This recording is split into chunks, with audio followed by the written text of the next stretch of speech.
ce geste de toi viendra mon secours.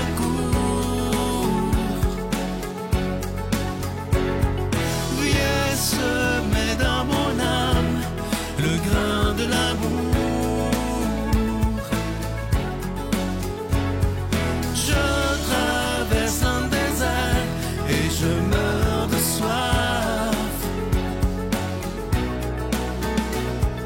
Montre-moi le mystère qui garde la foi.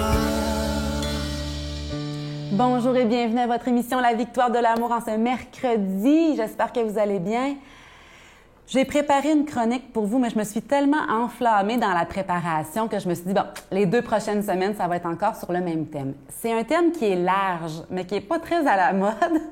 Pourtant, quand on découvre toute la richesse de ce thème, que je tarde à vous dire parce que je ne veux pas vous faire peur, moi, j'ai appris à découvrir ce qu'est l'obéissance. Oh là là!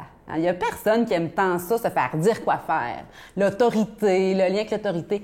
Mais ça peut être tellement positif. Prenons l'exemple d'un parent qui a un enfant qui élève avec presque parfaitement, là.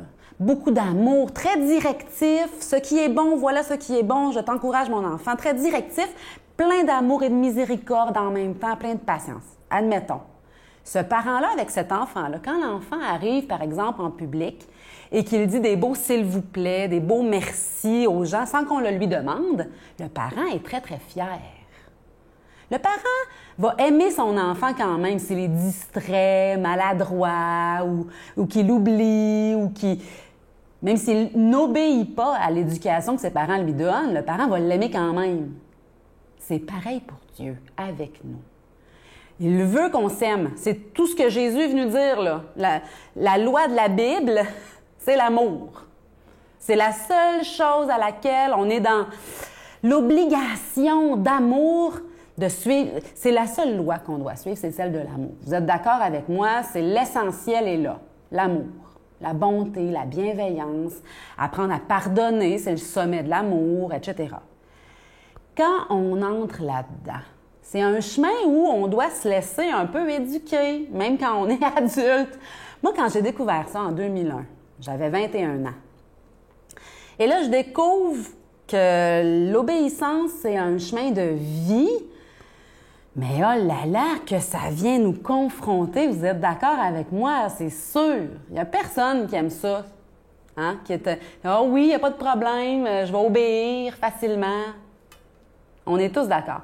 Et attention, l'obéissance ne fait pas nécessairement de nous des gens sans saveur, ternes, qui ne font qu'obéir. Attention, là, on parle ici d'obéir à la loi d'amour qui est en nous. Obéir à notre petite voix, notre conscience. Obéir à ce qu'on lit dans la Bible, mais pas de n'importe quelle manière. Le seul excès que nous avons le droit de faire, c'est celui de l'amour. Soyons excessifs dans l'amour. Le reste, soyons mesurés.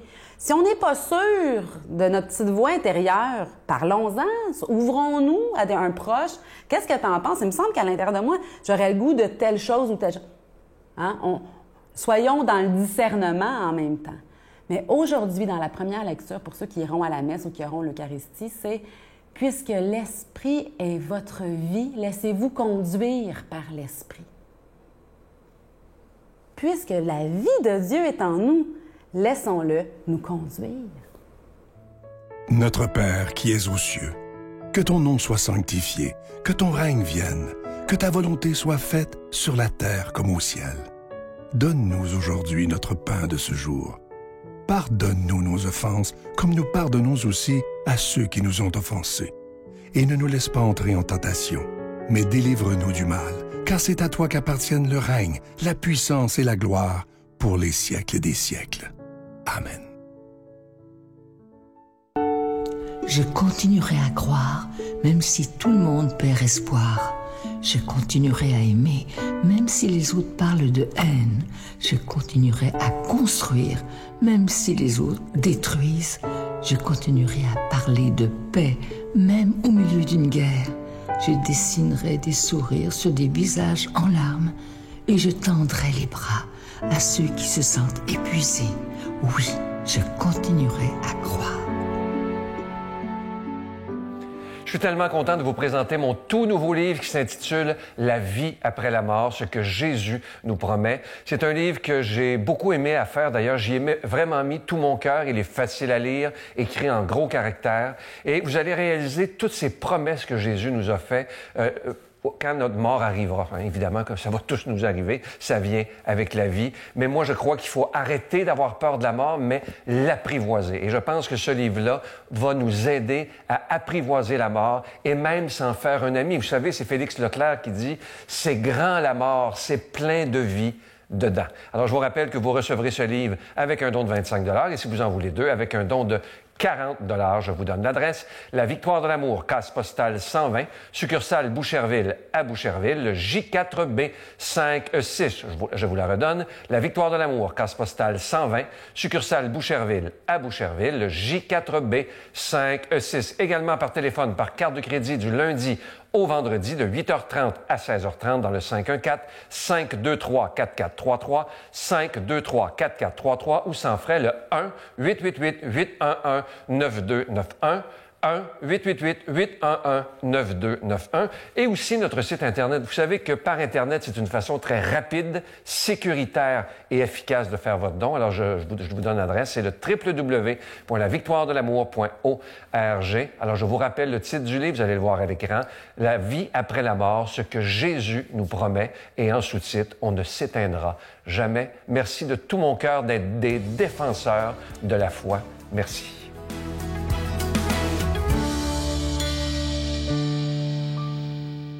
Mon Dieu, donnez-moi la sérénité d'accepter les choses que je ne peux changer, le courage de changer les choses que je peux et la sagesse d'en connaître la différence. Amen. On rejoint maintenant le Père Gauthier pour son homélie.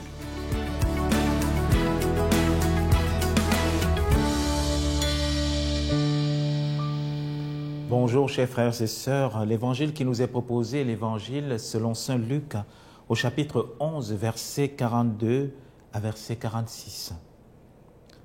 Malheureux êtes-vous, pharisiens, vous qui versez la dîme de la menthe de la rue et tout ce qui pousse dans le jardin et qui laissez de côté la justice et l'amour de Dieu.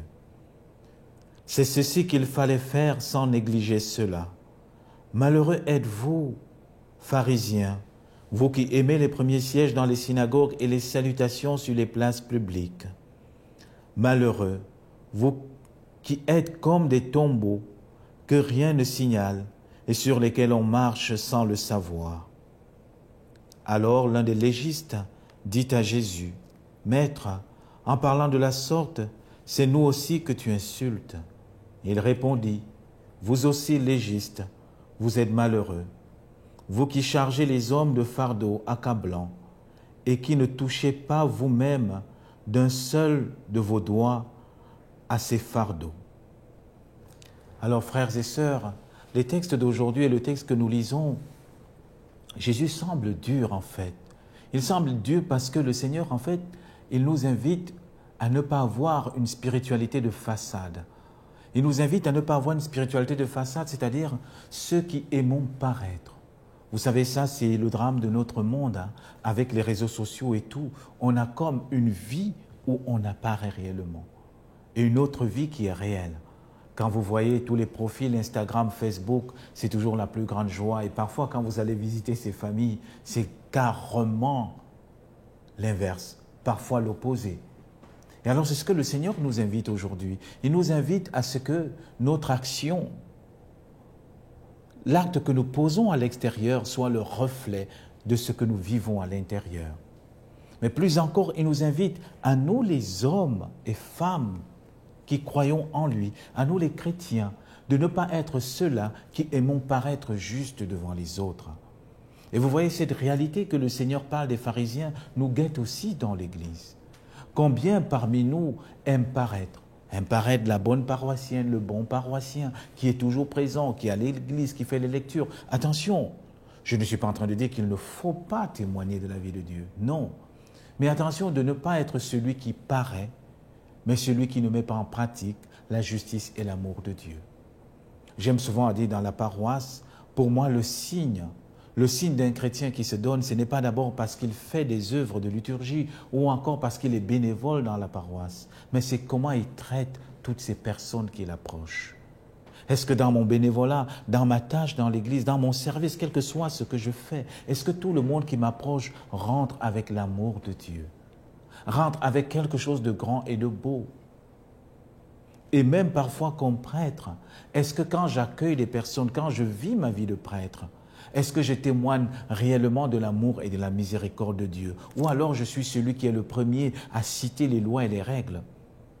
L'autre danger aussi, c'est de tomber du côté opposé, à dire oui, il faut accueillir tout le monde, il faut que ça soit aussi ouvert à tout le monde. Oui, mais si vous remarquez, Jésus, il garde la règle. La règle, c'est l'amour de Dieu, c'est la justice.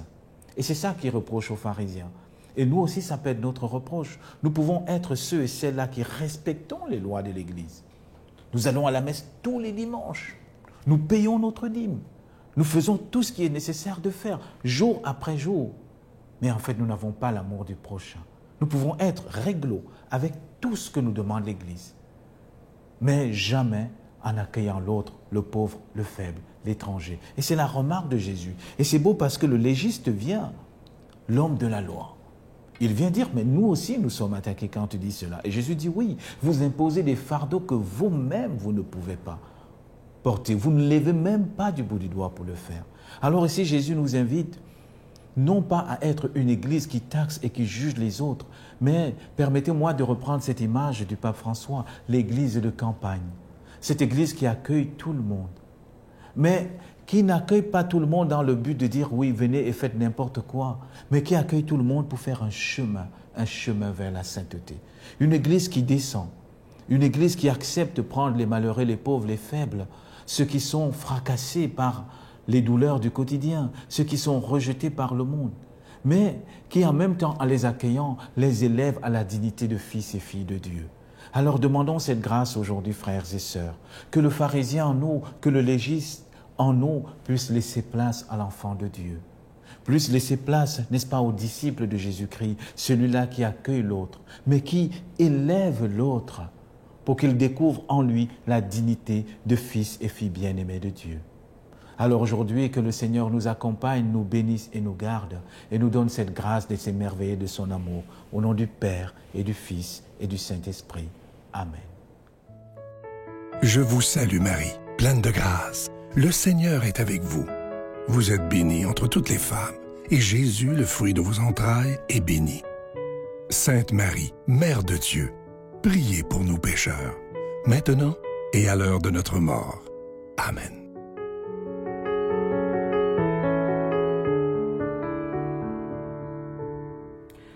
L'essentiel, c'est de prendre les moyens pour arriver au but qu'on s'est fixé.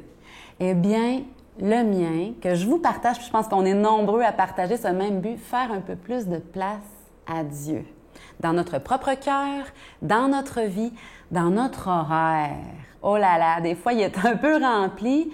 Les trucs que moi, je me donne quand je vais prendre une marche à l'extérieur, même si c'est court, c'est toujours pour laisser plus de place à Dieu, pour l'écouter. Me parler à travers, dans la nature, la création, les gens que je croise ou quoi. Laisser Dieu me parler dans la création, mais aussi dans ma voiture. Donc, c'est 2 trucs que je vous donne aujourd'hui pour faire un peu plus de place à Dieu dans notre vie, donc dans le monde.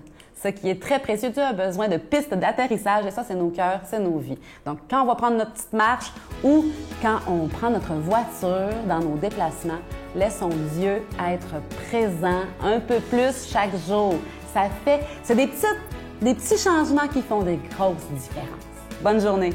C'est d'aider son prochain, sa prochaine. C'est ma priorité, moi, ma vie spirituelle. Puis je faisais rire de moi quand je disais ça il y a 30 ans. Je m'en irai dormir dans le paradis blanc, où les nuits sont si longues qu'on en oublie le temps. Tout seul avec le vent.